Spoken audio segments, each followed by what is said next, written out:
Hi, my name is Dr Sandeep Viral and I'm a lead clinical hepatologist and transplant hepatologist with Manipal Hospitals, Bangalore. Today, I'm going to talk about a very important topic called as viral hepatitis. Viral hepatitis can be of two types. One is acute viral hepatitis, one is chronic viral hepatitis. So what do we mean by acute viral hepatitis? Acute hepatitis typically means wherein the virus comes into your body, creates a lot of swelling in the liver, gives you a lot of symptoms, and then it would leave the body, usually without causing a lot of problems. Chronic hepatitis on the other side, chronic viral hepatitis, wherein the patient usually will not have any symptoms.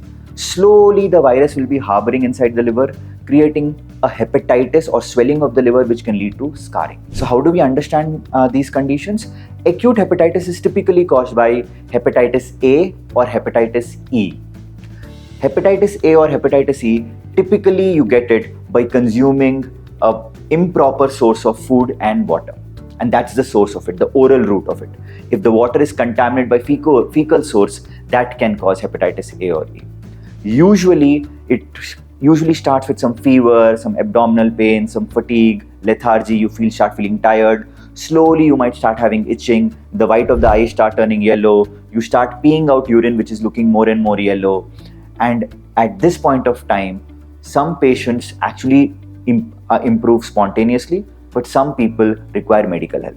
All in all, more than 98% of patients are going to recover completely, but there is a subset of patients in whom even acute viral hepatitis can trigger something called acute liver failure. This is a catastrophic condition, requires intensive medical therapy, and if managed well, many patients can come out without a liver transplant.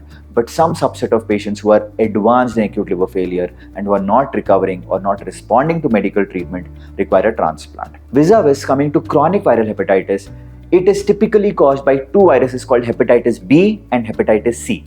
So acute hepatitis was caused by hepatitis A and E. This is caused by hepatitis B and hepatitis C.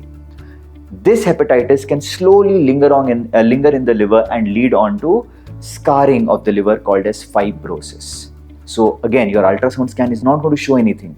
And if you don't come for a regular checkup, that's where you're going to miss it, that hepatitis B and hepatitis C can lead on to fibrosis, and subsequently it can lead to cirrhosis and also liver cancer.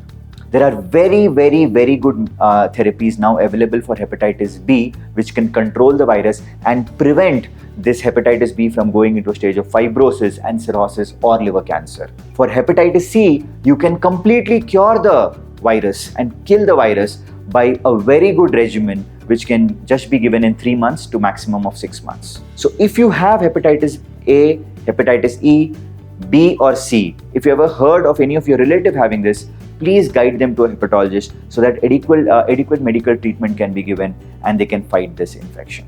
Thank you.